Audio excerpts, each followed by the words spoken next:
I signed Proclamation number 1081, placing the entire Philippines under martial law.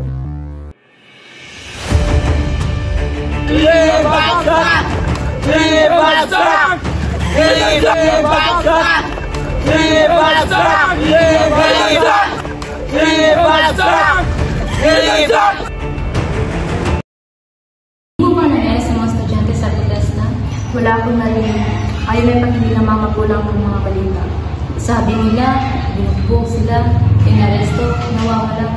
Lumala na na araw-araw. Maya, kailangan mong mag-ingat. Alam mo kung ano mga ginagawa nila sa mga taong katulad mo. Hindi ako pwede kung kulang at walang gawin. Kailangan ko ipaglaban ng ating kalayaan.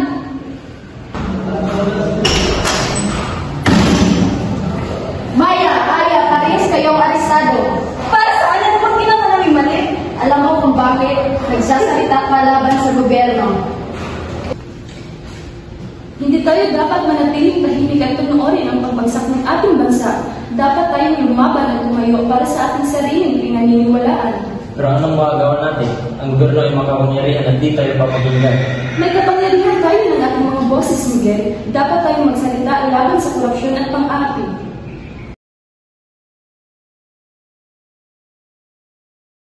General! Maya, ang maliit na rebelde ay sa wakas ay dumating na para makita ako. Rebelde? Saan mo mamaya naniniwala sa kalayaan? Baliw ka ba?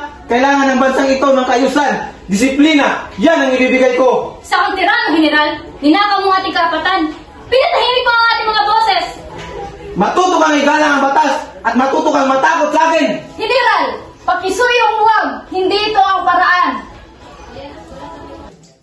Nakakatakot ito. Ano na ang mangyayari sa atin? Ito na ang simula. Patatahimikin ni Marcos ang lahat ng mga tumututol. Hindi natin siya hahayaan. Lalaban tayo para sa ating kalayaan. Hindi ko alam kung gagawin ko. Tinungan nila si Maya at kapag matatagal.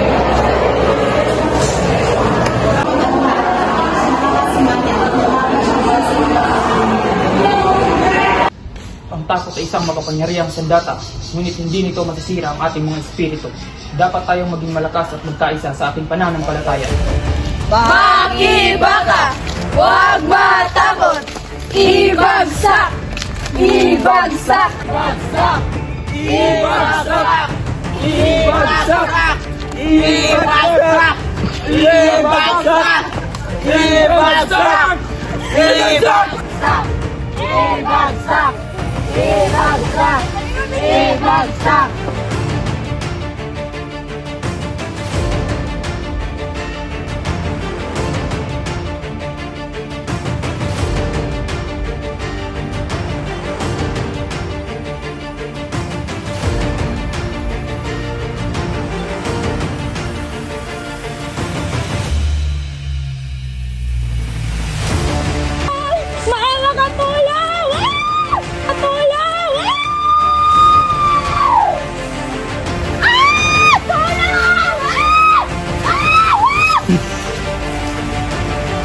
Sumama ka sa akin!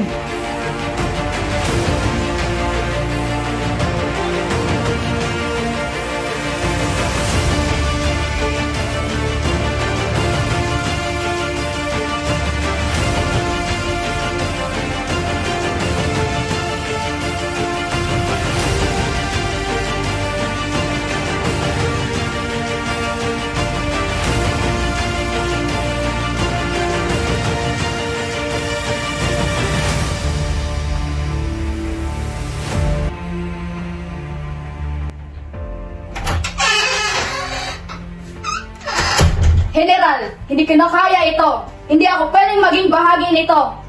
Ikaw ay isang traidor! Paparusahan ka! Titigil na ito ngayon.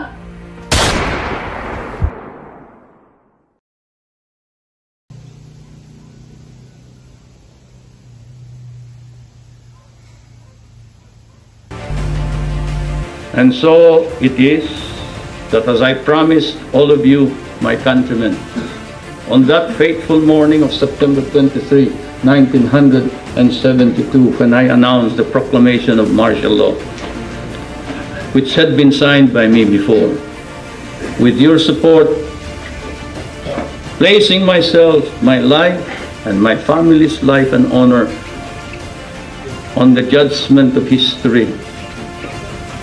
That when the time came when I must or we must end martial law,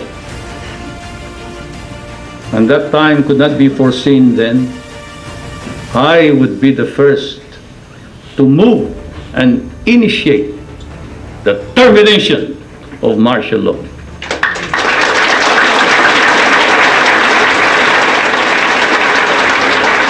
It is after deliberate, sober judgment and soul searching that I come before you and say, it is now time to terminate martial law.